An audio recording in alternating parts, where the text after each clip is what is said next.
Selamat malam semuanya.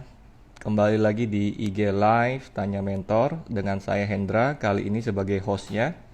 Malam ini kita punya topik yang menarik seputar solusi mengatasi jeratan hutang selama pandemi COVID-19.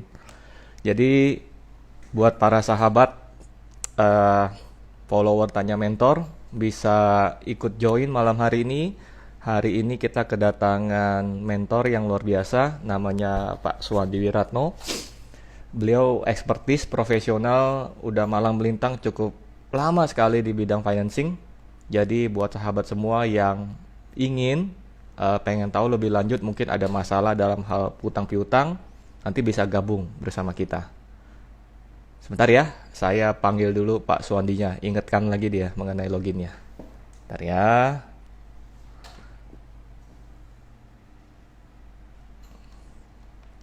Halo Frozen Fish and Meat. Salam kenal.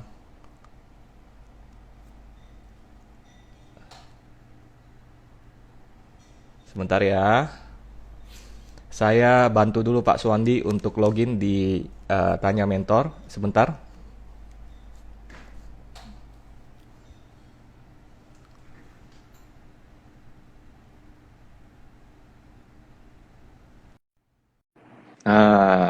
Pak Suwandi sudah datang. Salam kenal Pak James, Pak Tejo Wulan, Pak Meko Sitarja. Salam kenal juga Pak. Jadi malam ini topiknya adalah solusi mengatasi jeratan hutang selama pandemi COVID-19.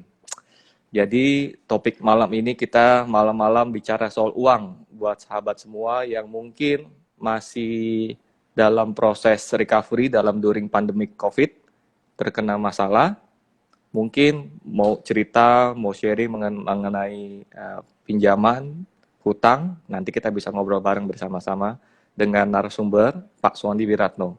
Pak Suwandi Wiratno sebentar lagi akan gabung, saya lagi mencoba untuk join, ajak beliau, sepertinya ada masalah jaringan sedikit. Bentar ya. Sebentar.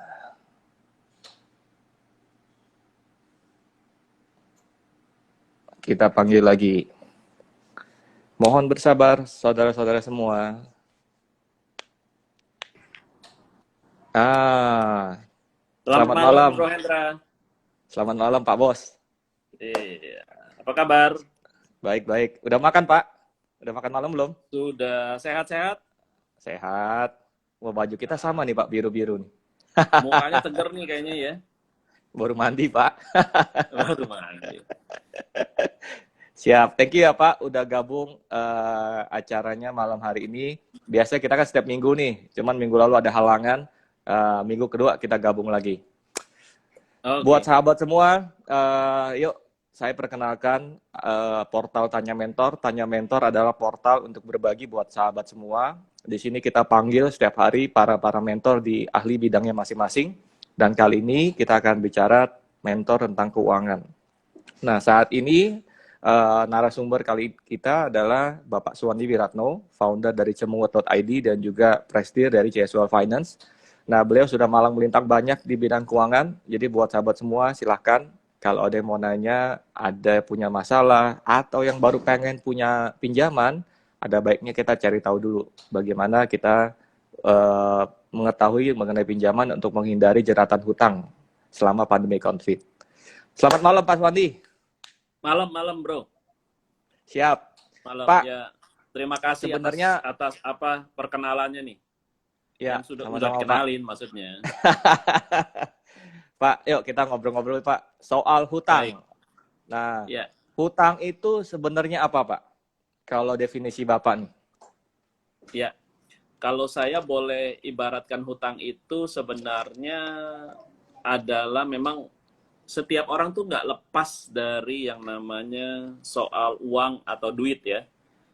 Baik dia kecil, dia pada saat dia sekolah, terus dia mungkin masih kecil terus sekolah dan segalanya nggak lepas dari duit. Karena waktu kita masih kecil ya kita menikmati hidup kita karena semuanya diatur dan dibentuk oleh orang tua.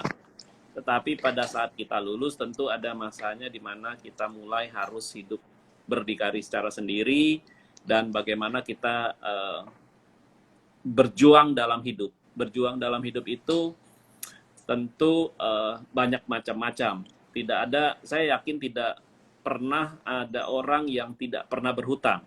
Ya, karena ini dalam hidup itu seperti kita mengelola tubuh kita. Ya, ya, mengelola tubuh kita. Artinya apa?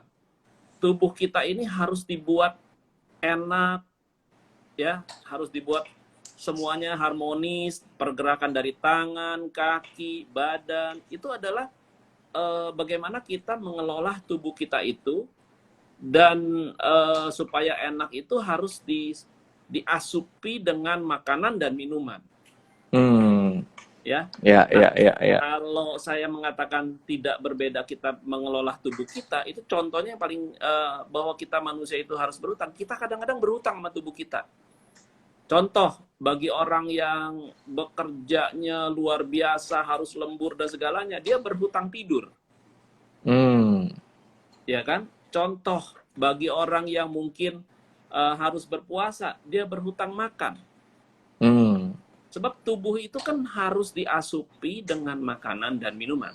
Nah, sama dengan kehidupan kita.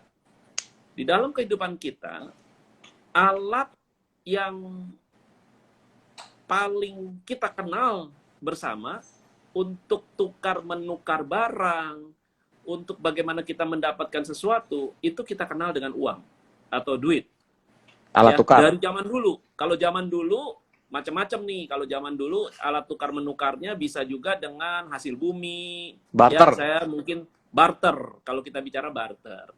Nah, tapi pada dunia memperkenalkan uang atau duit. Ya. Nah, disitulah uang atau duit sebagai alat tukar kalau kita mau membeli sesuatu. Teknologi udah sangat maju. Beberapa waktu lalu kita kenal dengan namanya Bitcoin.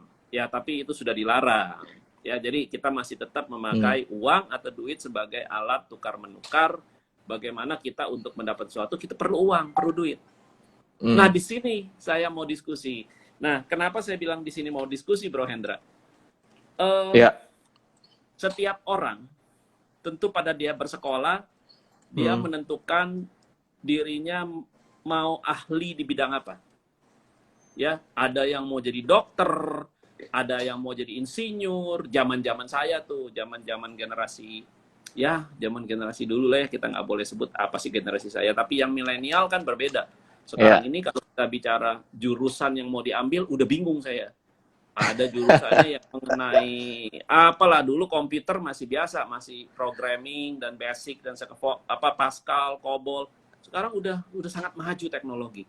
Tapi apapun jurusan yang diambil, begitu dia masuk ke dalam dunia persilatan untuk berjuang buat dirinya sendiri, ya Bro Hendra nih, dia harus berjuang bagaimana dia bisa menghasilkan uang atau duit ini.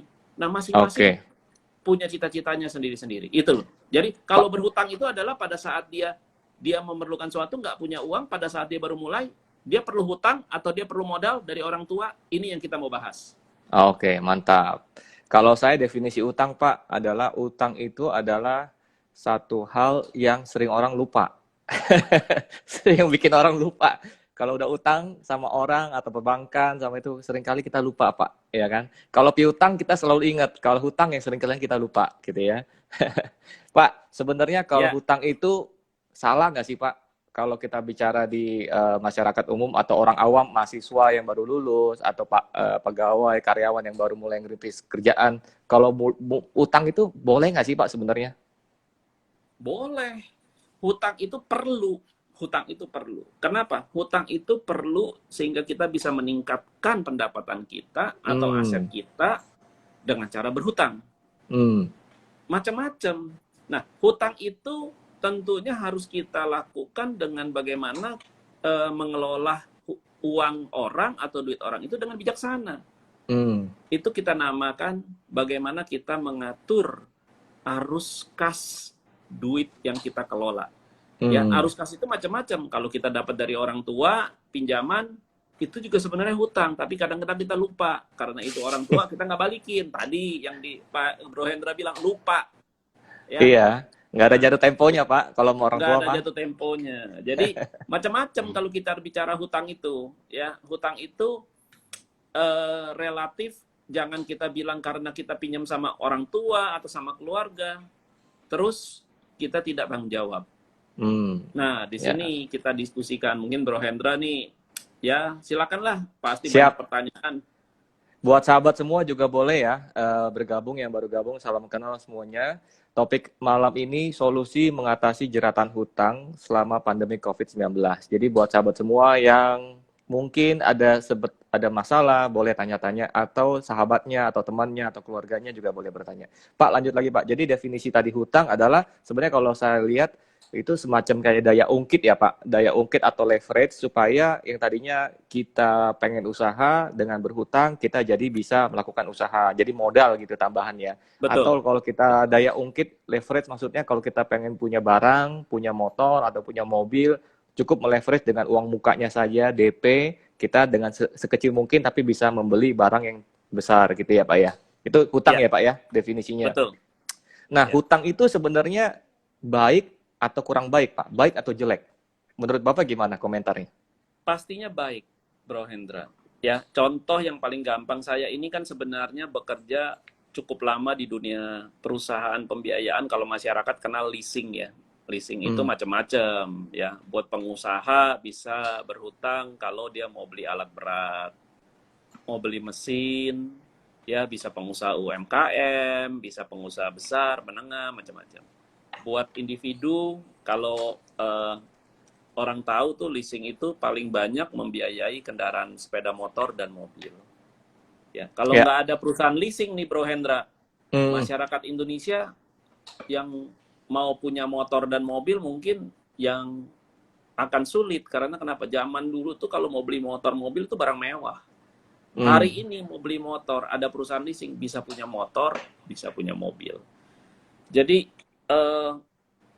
saya ambil contoh begini, buat seseorang yang baru lulus nih, Ya. terus dia melamar pekerjaan. Dia bisa punya pilihan sebenarnya, bisa berusaha atau melamar pekerjaan. Kita ngomong yang melamar pekerjaan dulu deh. Dia lulus, terus dia dapat gaji misalnya UMR berapa sih hari ini? UMR Mungkin itu sekitar 4 juta kali, Pak. 4 3,7 juta ya, mendekati kita 4 ambil juta, contoh 4 4 juta. juta ya. Kita Ya. ambil contoh 4 juta UMR, terus dia harus eh, menentukan sikap. Rumahnya misalnya di satu tempat, dia harus pergi ke kantor tempat bekerjanya dengan menerima gaji 4 juta. 4 juta ini dia harus kelola dengan benar duitnya. Ya. Nah, pada saat bulan pertama dia dapat 4 juta, untuk dia berangkat dari rumah ke tempat bekerja, dia naik apa contohnya? Naik transportasi umum. Ya. Ya. Trans. Nah, dari rumah sampai dia ke tempat bekerja berapa duit dia harus mengeluarkannya? Mungkin sekitar 20 sampai 30 ribu, Pak. Oke, kita anggap 25.000 lah di tengah-tengah ya. Ya. 25.000 dia harus mengeluarkan satu hari untuk pulang dan pergi. Satu bulan bekerja berapa hari? 22 hari? 20 hari. 20, ya 20 hari lah, Pak, biar gampang hitungnya. Kita hitung 20 hari. 20 hari lah ya, Bro Hendra. Berarti satu bulan dia akan mengeluarkan 1 juta 500 ya? ribu. Ya. 25.000 500 kali ribu. 500.000, Pak, malam-malam. 500. Berarti belum tidur, belum ngantuk, belum lupa ya. 500.000. Saya pikir Bro Hendra pikir, wah 1 juta banyak benar. 500.000 untuk biaya transportasi ya Bro. Iya. Ya. Nah, dia berpikir, waduh 500.000 tiap bulan saya akan hilang. Dari 4 juta, kalau saya pakai untuk 500.000, saya masih punya 3,5 juta. Betul nggak? Betul. Nah, mulai timbul hasrat nih. Ngobrol-ngobrol sama teman-teman, bro, lu ngapain? Lu pagi-pagi harus bangun, lebih pagi, mungkin sholat subuh, terus bangun dulu pagi, setelah itu cepat-cepat harus berangkat, karena nunggu bus dan segalanya, supaya jangan terlambat masuk ke kantor. Apalagi karyawan baru. Terlambat, kondisinya nggak baik. Ya. Nah, terus, jadi gimana caranya? Lu ke dealer aja bro, beli motor. Hitung-hitung. Motor cukup bro. Cicilan kalau motor baru itu bisa 700 sampai 1 juta. Ya, beli yang bekas dulu lah. Ya kan? Ya, ya, Jangan ya. terlalu nafsu. Kalau saya peringatkan bahwa di dalam kita berutang itu harus berhitung. Nah, kalau kita uang transport tadi yang 500.000, mungkin cari yang 400.000 cicilannya.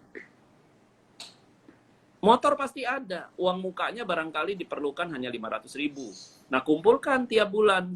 Pertama-tama awal mungkin kumpulkan 100.000, selama 5 bulan dapat 500.000, punya uang muka. Nah, setelah itu substitusikan cicilan yang kita naik transportasi umum, bisa kita jadi beli motor. Cicil Benar. berapa? 3 tahun. Sebab kalau cicilan 400.000, kita kalikan dengan setahun 12, 4,8, kalikan 3 tahun itu 15 juta. Saya yakin dapat motor yang harga 10 jutaan. Mungkin motor yang udah 2 tahun, yang bukannya motor baru, tapi baru 2 tahun masih baru. Ya, ya. Cari motor bekas, ya kan? Nah, setelah 3 tahun dia cicil, nah setelah kita cicil itu kan tetap kita punya uang dari 4 juta dipotong 500, nggak berkurang tuh. Betul, Pak. Nggak Jadi berkurang, tetap 3,5. pengeluarannya sama, tapi kita bisa mensubstitusi mendapatkan aset motor gitu ya, Pak ya. Kita bisa punya aset motor nih. Ya, tapi perlu diingat, punya aset motor yang tadinya 500.000 kita harus keluar sebulan, tapi mungkin sekarang bayar cicilan 400, kita mesti beli oli, beli bensin, hitung lagi tuh. Oke lah, taruh kata 200.000, jadi dari 3,5 menjadi 2,9 juta. Yang pasti, kalau kita berhutang dari kita punya 4 juta, tidak lebih dari 30% kewajiban kita untuk merawat motor kita, dari kita harus bayar STNK setiap tahun, dari kita merawatnya, dari kita beli bensin dan segalanya, kita punya aset. Anggap kita mencadangkan dari 4 juta itu 1,2 juta, cukup nggak sih?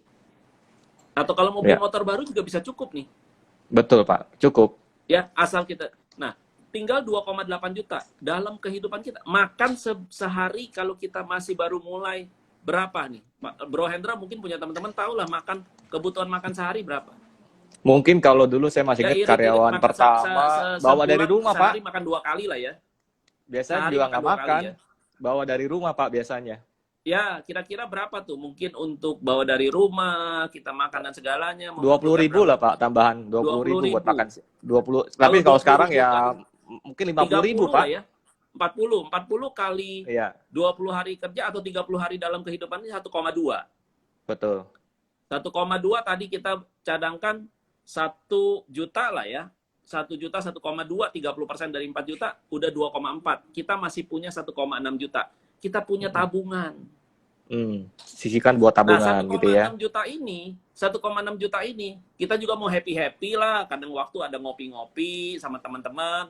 Tapi happy-happynya juga terbatas, karena baru mulai. Berjuang untuk tabung 1 juta. Artinya dari 4 juta, 3 juta kepakai, 1 juta tertabung. Bayangkan 1 juta, 1 juta, 1 juta, selama 1 tahun 12 juta kita punya.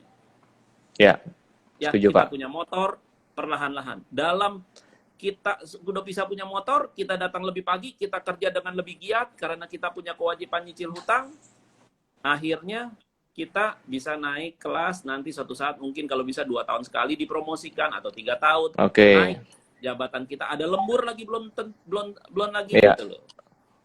Itu kan contoh, Pak, kalau hutang yang baik, kalau kita memanage dengan baik, kita lihat kebutuhan pengeluaran kita apa, kita substitusi dengan cicilan motor. Nah, sekarang contohnya Pak, hutang yang jelek itu kayak gimana menurut Bapak, analoginya? Kita judulnya jeratan hutang. Tadi kita ngomong contoh hutang yang baik. Ya harus mulai dari yang baik dulu.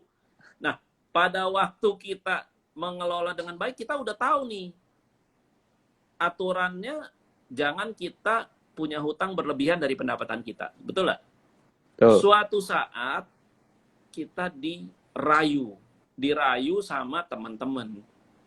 Bro, motor lu bekas, bro. Beli yang baru dong, jangan yang 15 juta, beli NMAX. 30 juta. Nah, kita nggak bisa tahan diri. Akhirnya kita ambil cicilan NMAX misalnya 1,5 juta.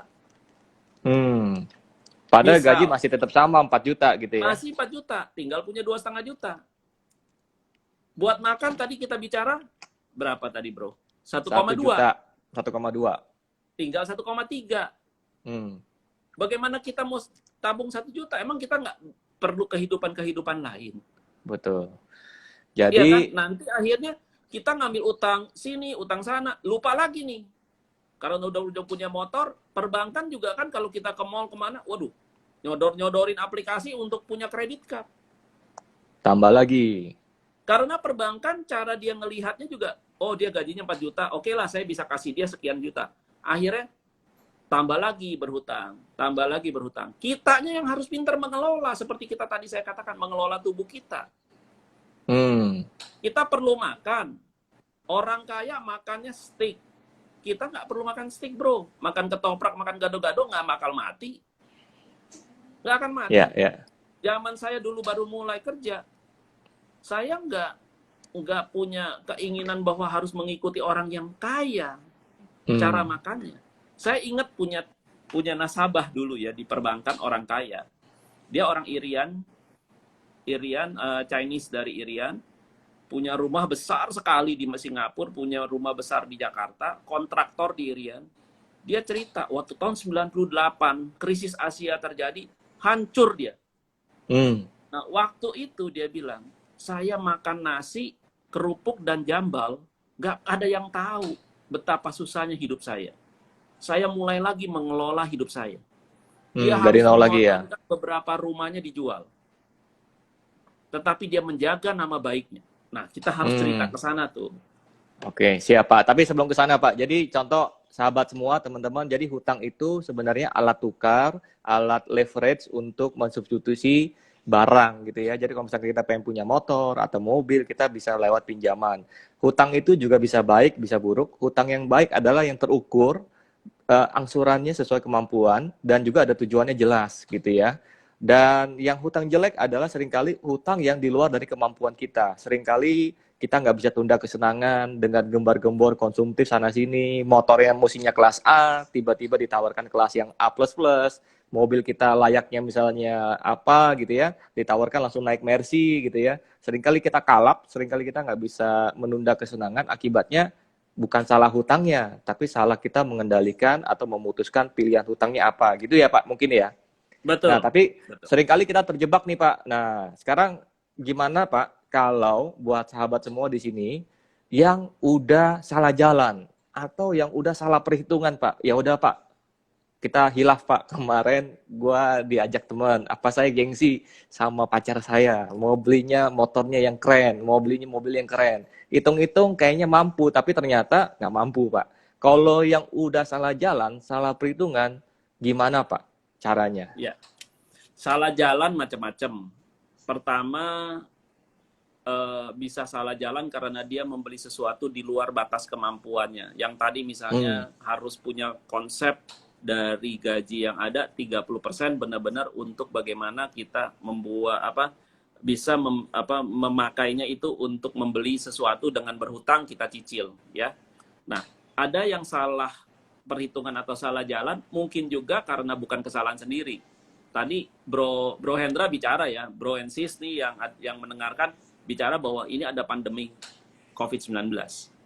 Tiba-tiba karena saya adalah karyawan baru, lembur nggak boleh ada.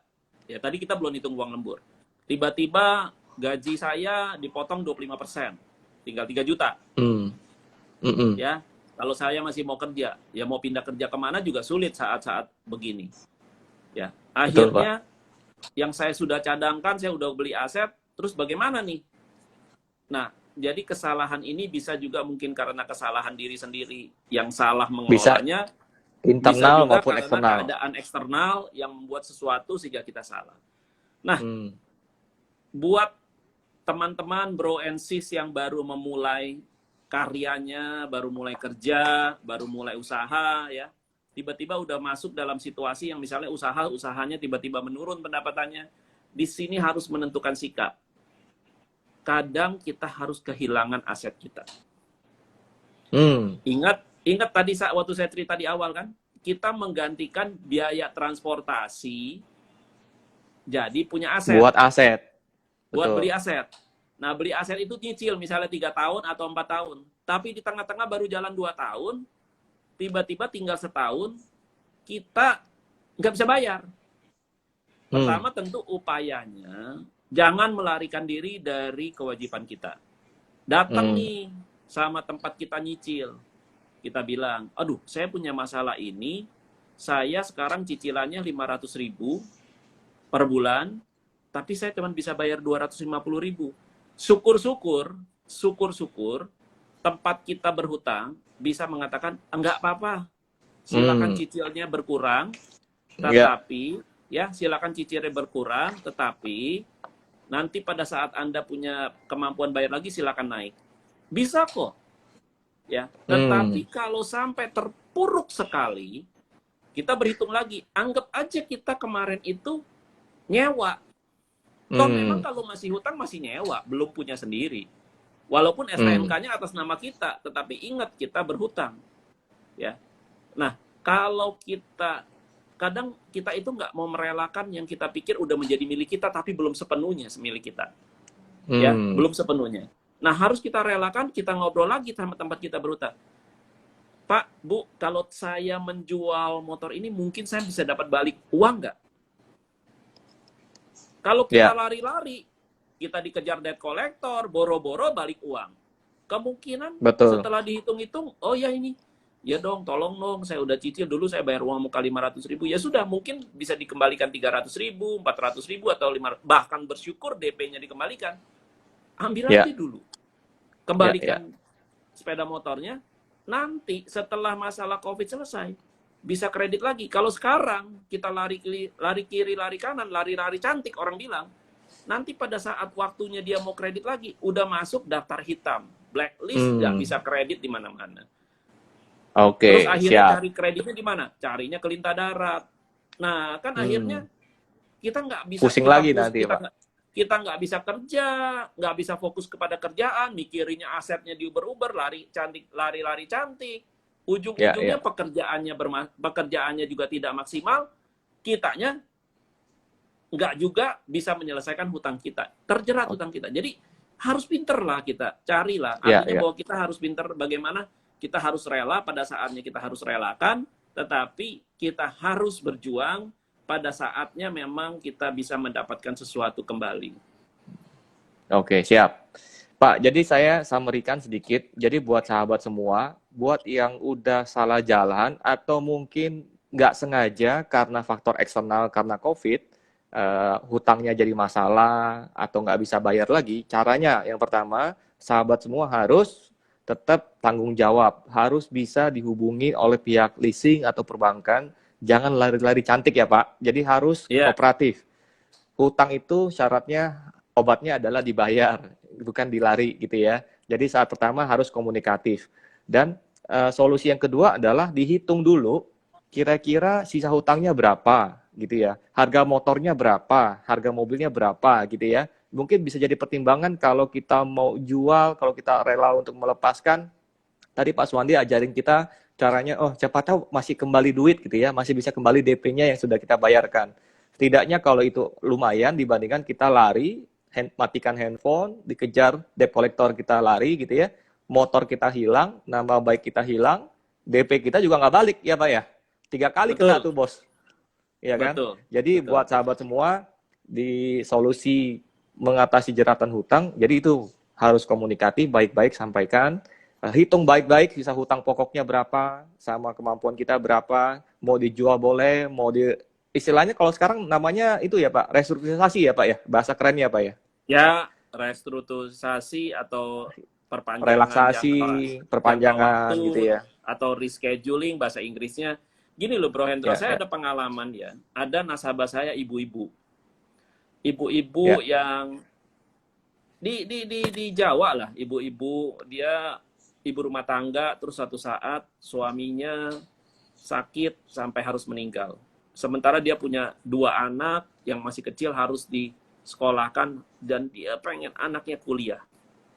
ya, Bukan berarti si ibu ini putus asa terhadap hidupnya. Dia nggak punya uang loh, nggak seperti tadi yang saya cerita bahwa ada seorang anak muda Karyawan. yang lulus bisa kerja dapat gaji. Dia nggak punya apa-apa. Tapi dengan berbekal mungkin uang yang sedikit, dia berpikir, wah saya mesti mulai usaha. Dia usaha apa? Yang dia pikir paling gampang, dia usaha jualan tabung gas. Usaha botol aqua. Jualan Yang minuman pasti-pasti aqua. yang orang pasti perlu, ya Pak ya. Orang pasti perlu. Sembako. Dia kredit sepeda motor. Dia kredit sepeda motor. Sepeda motornya dimodifikasi, bisa taruh galon aqua, bisa taruh tabung gas.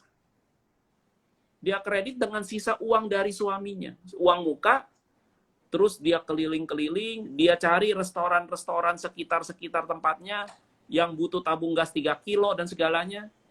Yang mungkin nggak ada waktu untuk beli, tapi daripada ini dia yang mengantar. Luar biasa si ibu ini. Ibu-ibu loh.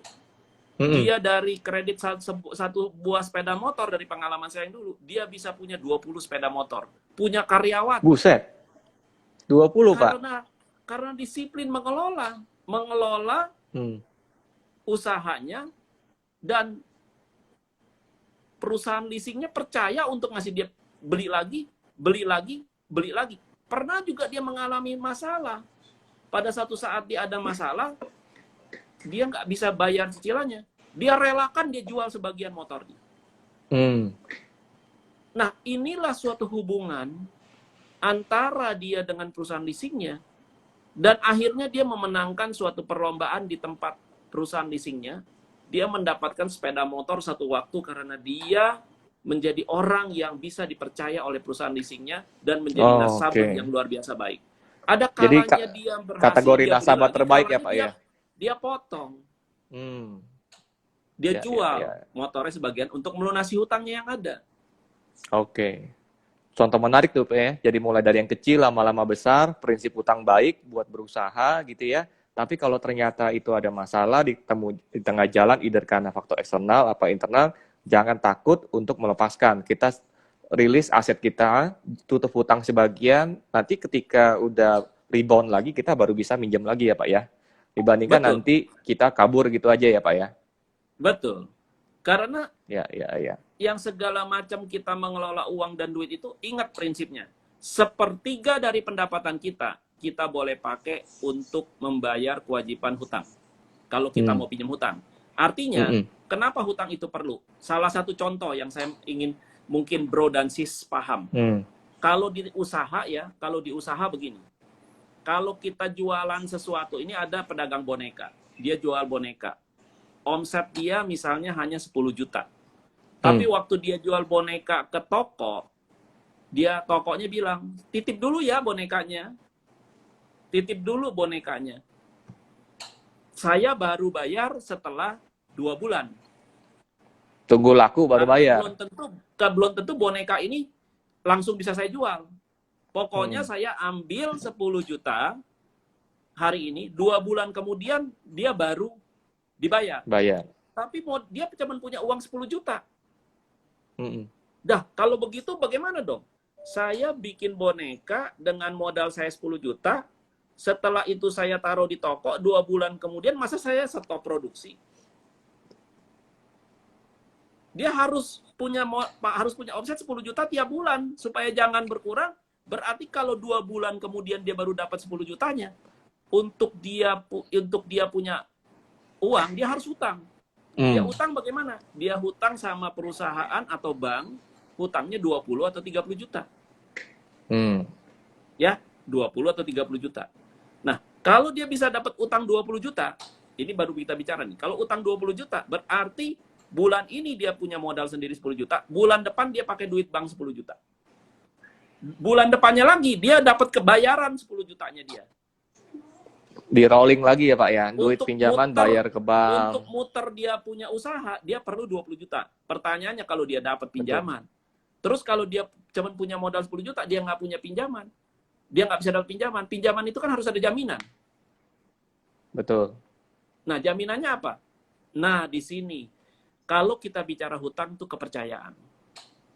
Pada waktu kita mau mulai usaha, Ya udah kita lihat, saya cuma punya modal 5 juta.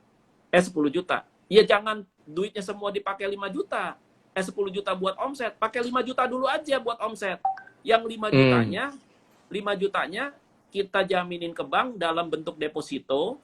Saya pinjam dulu deh 5 juta, boleh nggak? Jadi omset saya 5 juta, saya usahakan nego sama toko 1 bulan dibayar. Nah, bulan berikutnya saya cari omset yang 5 juta lagi. Sehingga jangan dulu bernafsu punya omset 10 juta. Dengan jaminan uang saya 5 juta, saya dapat pinjaman, ya. Terus nanti setelah kita dapat keuntungan, karena dari 5 juta itu barangkali kita bisa untung 20%, berarti kita untung 1 juta.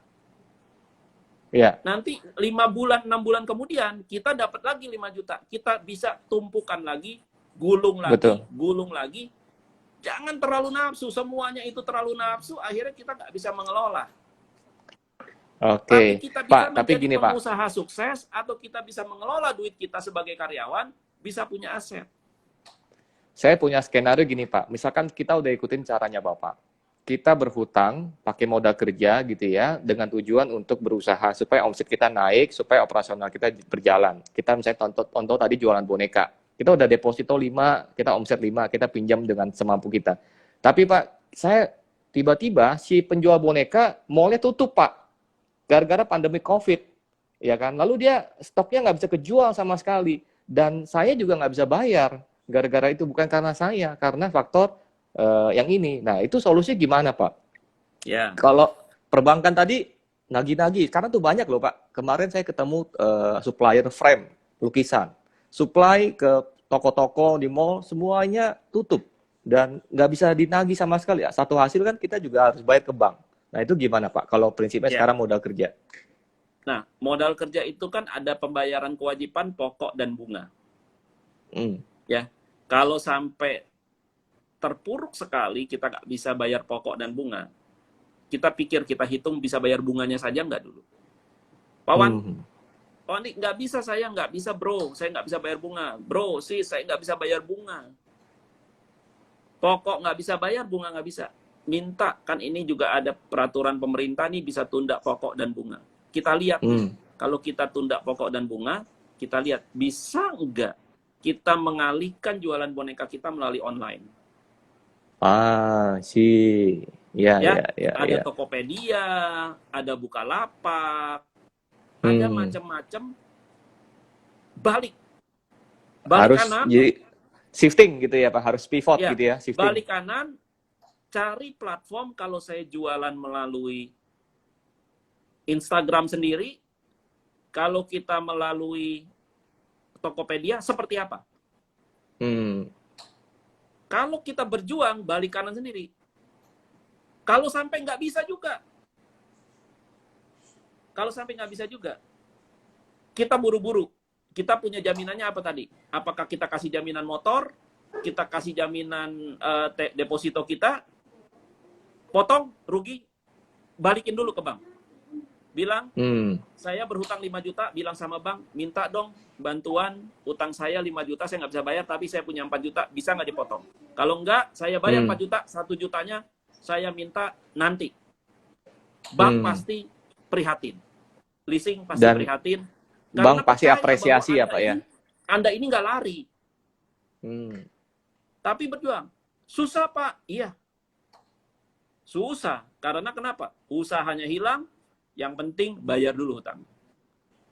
Nah, atau ada orang yang punya hutang kredit card. Waduh, kalau kredit card bunganya kan tinggi, Pak. Betul. Tinggi ya, bro. Nah, datang ke banknya. Saya punya hutang 10 juta, atau 15 juta, atau 20 juta. Nggak bisa bayar nih sekarang. Bahkan minimum aja saya nggak bisa bayar. Datang ke bank, saya minta dipanjangin 5 tahun dong. Saya bayar, saya nggak lari. Ini nomor HP saya. Intinya kasih tahu, kasih jelas bahwa ini saya ada pekerjaan saya. Saya saat ini belum bisa membayarnya karena saya butuh untuk buat makan, buat ini. Tetapi saya nggak lari. Silakan cari rumah saya di sini. Tapi saya akan kembali kepada Bapak untuk membayar hutang saya. Percaya, semua bisa ada penyelesaiannya. Yang saya Ya. khawatir hari ini, karena kita mendengar-dengar dari orang, mendengar dari tetangga, mendengar dari teman, bro, sis, udah nggak usah bayar, ganti aja nomor teleponnya, nggak bisa dikejar. Ingat bahwa semua tanggung jawab kita pada saat kita mulai berhutang, kalau kita berhutangnya dengan perbankan, dunia perbankan, Mm-mm. leasing, itu dicatat sekarang. Dicatat, Bro Hendra. Ya, Mm. Bro and Sis yang ada di sini, dicatat nama Anda. Dicatat, nanti kalau jadi catatan hitam atau catatan merah gitu ya, mau hutang lagi nanti susah. Mau beli rumah, mau KPR kan susah. Masa, apalagi terutama yang bro-bro kita yang ada di sini nih. Ya, Ya. kan kita punya tanggung jawab nih, laki-laki kalau di Asia punya tanggung jawab kalau mau apa namanya, mau Berkeluarga. pernikahan harus siapin rumah. Masa tanya sama calon istrinya, sis punya rumah nggak? Punya. Ya udah, aku punya tangga dah, kita bikin rumah tangga yuk. Wah, masa modalnya tangga? Asik. Ya kan nggak begitu. Iya, iya, iya, iya, iya. Modalnya Oke. ya nggak bisa begitu. Jadi buat sahabat semua, tadi ada jenis pinjaman, ada beberapa yang tadi sudah dibahas sama Pak Suwandi. Kalau sahabat semua pilih yang KKB, berkendaraan bermotor atau mobil gitu ya. Kalau terjadi masalah, coba dihitung lagi benar-benar sisa utang pokoknya berapa, angsurannya berapa, samperin, hubungi dealernya, hubungi leasingnya, ngomong baik-baik, cari solusi gimana, either itu mau dijual atau mau dicicilkan, dikecilkan juga bisa gitu ya. Yang penting kita harus kooperatif dan ngobrol gitu dengan leasingnya, jangan sampai lari. Yang kedua, kalau jenis pinjamannya adalah modal kerja, kalau misalkan selama ini lancar-lancar saja, tapi gara-gara pandemi COVID, sahabat semua kena masalah, bukan karena dari pribadinya, tapi karena pembelinya dari supplier nggak bayar, caranya gimana ya? Kita harus berani shifting bisnis modelnya kita, supaya yang tadinya penghasilannya 10, tidaknya penghasilannya 3 atau 4. Tujuannya apa? Untuk bayar bunganya saja, minimal untuk bayar bunganya saja. Atau yang ketiga, caranya kita samperin perbankannya atau leasingnya, sampaikan baik-baik, kita punya dana sekian, kita nggak mampu sekian, kita cari solusi bareng-bareng. Dan pastinya kalau diobrolin, kalau kita benar-benar antusias, kita semangat, rasanya sih pasti ada jalan keluar ya Pak ya. Itu ya Betul, caranya Pak ya. Oke, betul. Pak, sekarang gini Pak, saya ada pendapat, ada orang yang bilang gini Pak, udah rusak aja nggak apa-apa, nama baik kita jelek nggak apa-apa, itemin aja katanya. Toh sama-sama sekarang di kondisi sekarang semuanya lagi susah kok. Jadi semua mereka dia bilang harap maklum lah, karena kondisi ini sekarang lagi susah, jadi mending nggak usah bayar aja sekalian. Nah, pendapat Bapak gimana Pak? Saya kurang sependapat dengan Hmm. apa namanya nasihat-nasihat seperti itu. Buat saya ya, dari pengalaman saya selalu menjaga nama baik. Nama Hmm. baik itu sangat-sangat apa harus kita jaga karena dunia keuangan itu atau hutang piutang itu adalah kepercayaan. Sekali kita apa namanya Ingkar mengkhianati janji. kepercayaan, Hmm. mengkhianati atau ingkar janji kepercayaan, kita bisa mengkhianati atau ingkar janji kepercayaan lain-lainnya. Hmm. Contoh, pernikahan, kita bernikah dengan pasangan kita, itu kepercayaan loh. Dia percaya kita bahwa adalah orang yang bakal dipercaya. Tapi kalau kita bisa pernah mengkhianati sesuatu, kita bisa mengkhianati yang lain. Saya kurang Hmm. setuju dengan seperti itu. Yang saya mengatakan Hmm. bahwa kita harus rela melepaskan aset kita. Ya, ya, Saya ya. punya contoh lagi. Ada satu nasabah, dia punya rumah, udah dia cicil-cicil 10 tahun, dia punya rumah, terus sampai dia punya rumah 3 miliar, sampai 4 miliar harga tanahnya. Karena kalau rumah itu kalau dibelikan naik. Dulu mungkin belinya sekitar Betul. 1,5 miliar, sampai akhirnya dia punya utang, terus dia punya sisa hutang, terus udah gitu dia harus melunaskan hutangnya sekitar 2,8 miliar di bank. Nggak punya apa-apa karena pandemi. Tapi rumahnya dia bisa jual 3,8, Bro Hendra. Nah, pada saat itu Hmm. dia rela 2,8, dia rela jual rumahnya, dia bicara sama istrinya, yang penting saya masih bisa dapat 1 miliar. Hmm. Terus saya tanya, Pak, dengan punya dapat 1 miliar sisa gimana? Saya mau ngekos dulu aja atau mau sewa rumah yang kecil. Sisanya saya pakai untuk dagang. Berjuang lagi dari awal. Hmm. tapi nama dia tidak tercatat sebagai catatan merah. Ya, Suatu betul. waktu dia bisa mau punya rumah lagi, pasti bisa. Betul, Pak. Jadi Setuju sekali. jangan gini loh, barang itu jangan kita rasakan bahwa kita harus miliki sepanjang masa, sepanjang hidup. Yang kita Ya, harus ya. miliki kepercayaan kita kepada yang di atas. Hmm. Itu boleh kita nggak lepas, karena kita percaya bahwa yang menciptakan kita adalah Tuhan yang Maha Kuasa. Kita nggak boleh lepas, kita harus percaya, kita harus berdoa. Kalau yang Ya, ya, namanya ya. gagal di dalam perjalanan, baik pekerjaan maupun usaha, itu suatu hal yang biasa. Ya, setuju, Pak. Ya. Saya kemarin juga pernah belajar, Pak. Kamu gagal, semakin Ya. berpengalaman kamu.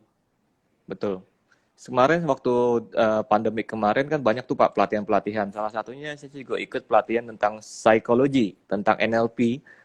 Banyak orang stres tuh Pak gara-gara pandemi COVID gitu ya.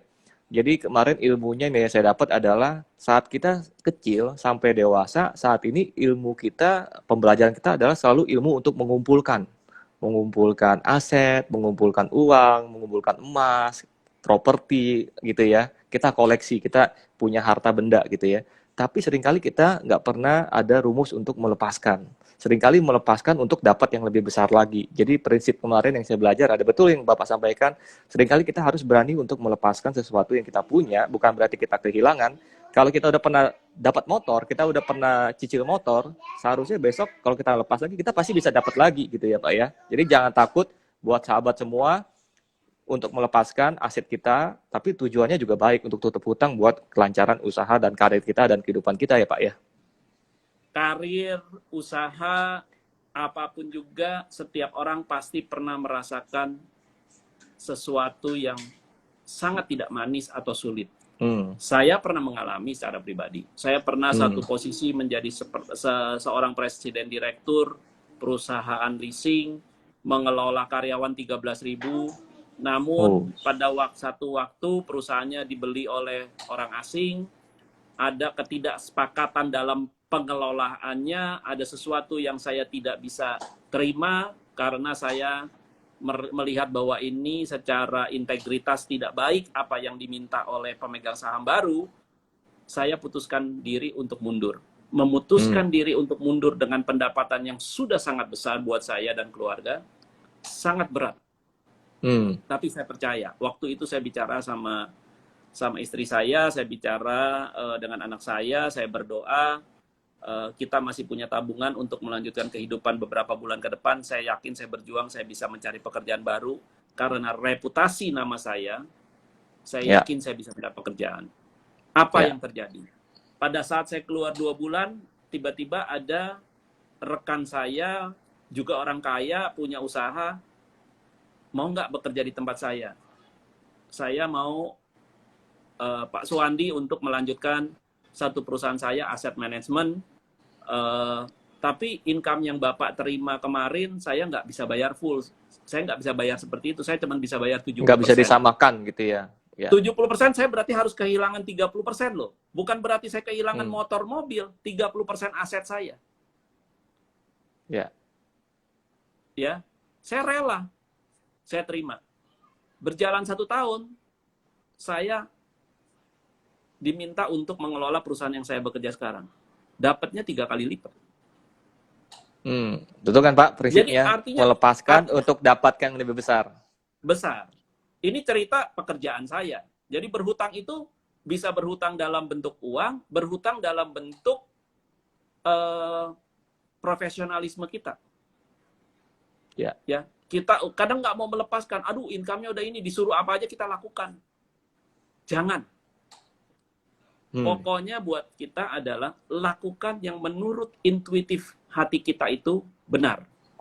Percaya. Ya, setuju Pak. Untuk menjalani sesuatu dengan benar dan kebenaran, ada sakit yang kita harus lewati. Proses sakit ini yang harus kita lewati, kita jalani untuk menuju kesuksesan. Saya sering bilang selalu begini, untuk menuju sukses itu harus suka proses, Bro Hendra. Ya. Nggak bisa sukses itu, segala sesuatu itu dengan ajaib, seperti, "Hai Jini, tolong saya mau jadi kaya, dalam sekejap Anda menemukan lampu Abu Nawas, jadi kerja. Itu kan ceritanya hanya di suatu cerita dongeng. Ya, Jin itu mah Pak. ya. Kalau mendapatkan sesuatu itu harus berjuang intinya. Ya, ya.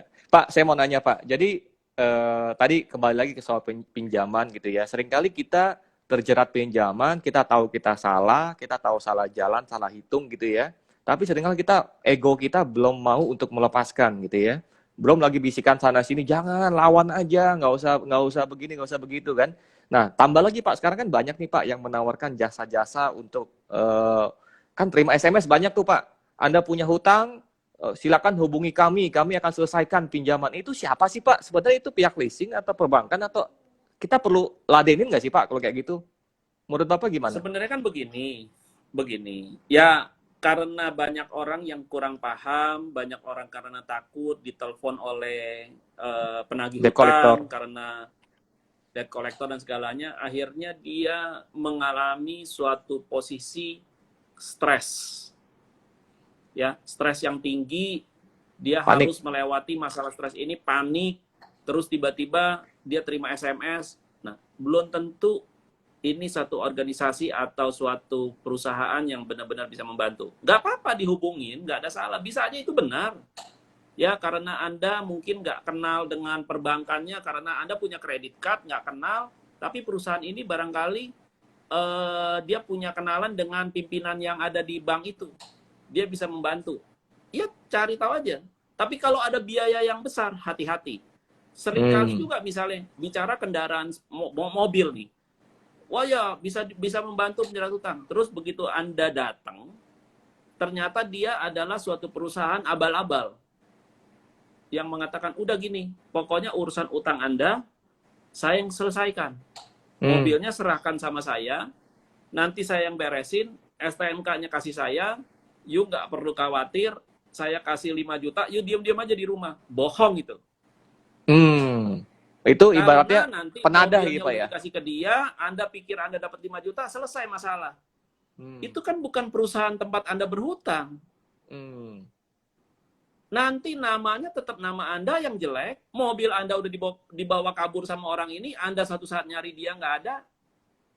Itu bukan sesuatu yang jalan keluar yang benar. Malah kita udah utangnya nggak kebayar, terjerat lagi sama penipuan kita. Belum lagi satu lagi, kita nggak bisa bayar utang, kita ditipu, malah kita dilaporkan sama banknya, kita menggelapkan barangnya kita, jaminannya. Kita menggadaikan jaminannya, padahal bukan kita gadaikan karena kita ditipu.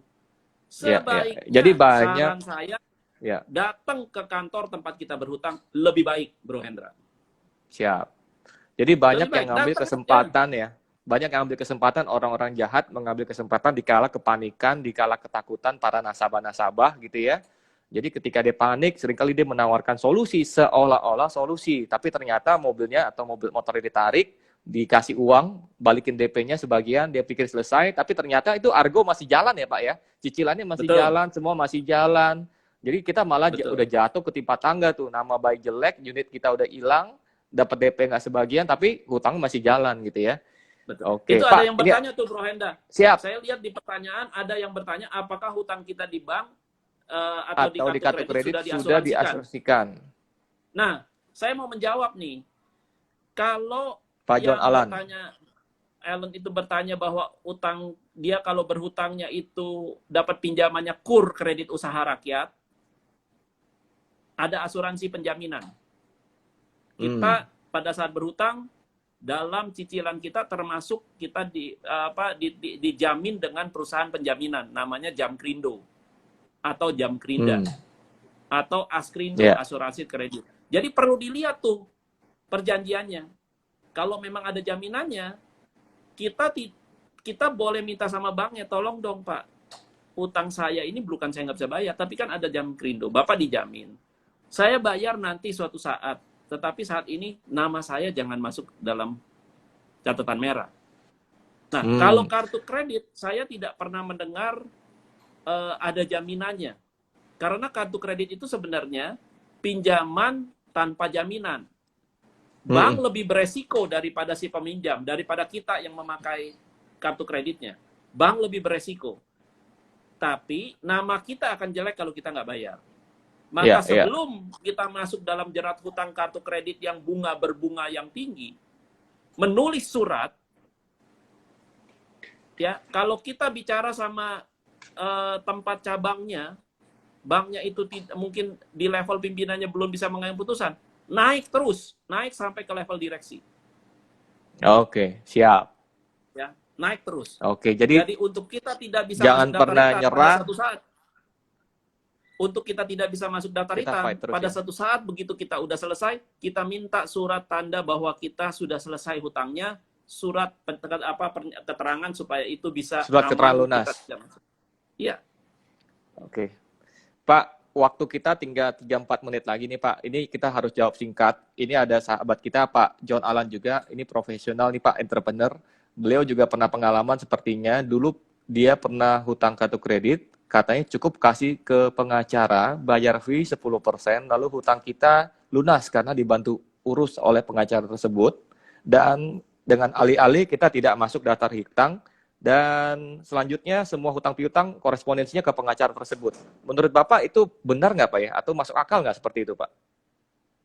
Ya, itu kan jualannya si pengacara. Tapi pada saat dia berjualan mengatakan bayar 10% dan segalanya, minta dong.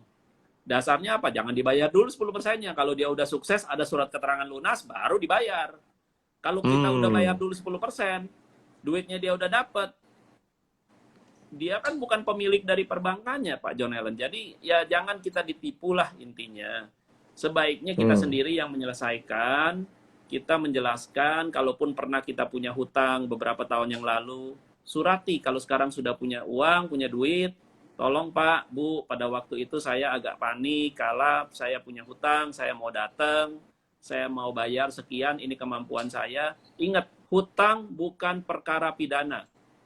Hutang perkara perdata. Jadi Anda tidak akan dihukum kalau Anda tidak melakukan penggelapan, penipuan, atau bentuk apapun yang adanya namanya tindakan pidana. Tapi kalau Anda datang, dan Anda berniat untuk membayar berapapun bayarannya, walaupun nggak masuk di akal, ya. Tapi kalau Anda, apalagi kalau Anda punya punya jaminan, ya Pak, ini saya punya jam tangan nih Pak, ini bisa dijual, bisa ini, bisa itu. Itikat baiknya ada. Ya, ya. Ya. Selalu kalau punya etikat baik, pasti saya yakin pasti ada solusinya, Pak. Kalau mentok di level marketingnya, kepala cabangnya, kita harus agresif. Tunjukkan niat kita serius, kalau perlu sampai ke level atasnya lagi, atasnya lagi, Pak ya. Ya, buat saya yang penting ingat, 30% dari pendapatan kita boleh kita gunakan untuk berhutang. Jadi 30% misalnya pendapatannya 10 juta.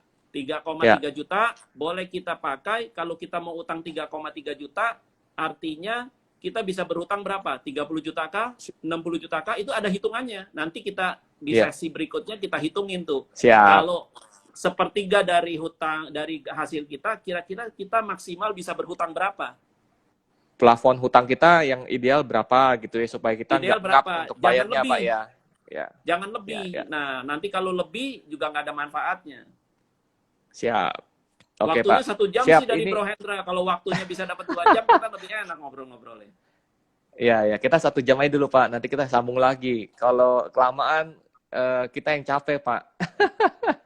Tapi nggak apa-apa, Pak. Thank you. Summary-nya saya sedikit catat di sini. Jadi sahabat semua, teman-teman yang punya hutang, jangan khawatir. Hutang itu sebenarnya baik kalau kita mengelola dengan baik gitu ya. Bukan salah hutangnya, tapi seringkali kita ya sendiri pribadi yang nggak bisa mengelola dengan baik gitu ya. Kalau teman-teman sahabat semua ada masalah, nomor 1 datang ke pihak perbankan atau leasingnya, sampaikan baik-baik sisa hutang pokoknya berapa, cicilannya berapa, ngomong kesulitan kita gitu ya. Dan nomor 2 prinsipnya harus kooperatif, harus bisa dihubungin, jangan terjebak sama pihak ketiga, pengacara atau LSM, siapapun juga yang mengatasnamakan organisasi apapun juga yang membantu penolongan untuk mengatasi masalah kredit. Seringkali ada biaya-biaya yang malah tambah dalam, tambah besar, bukannya selesai, malah tambah terjerat makin dalam lagi gitu ya. Jadi prinsipnya seperti Lebih baik duit yang kita mau kasih ke pengacara 10%, mendingan kasih dulu ke banknya. Nih saya cuma punya duit 10%, sisanya saya cicil betul. lebih sedikit. Ngapain? Duit udah hilang, tambah lagi dalam seperti itu Pak Indra. Betul. Dan yang terakhir, yang prinsip yang sangat penting, menurut saya cukup luar biasa adalah prinsip untuk melepaskan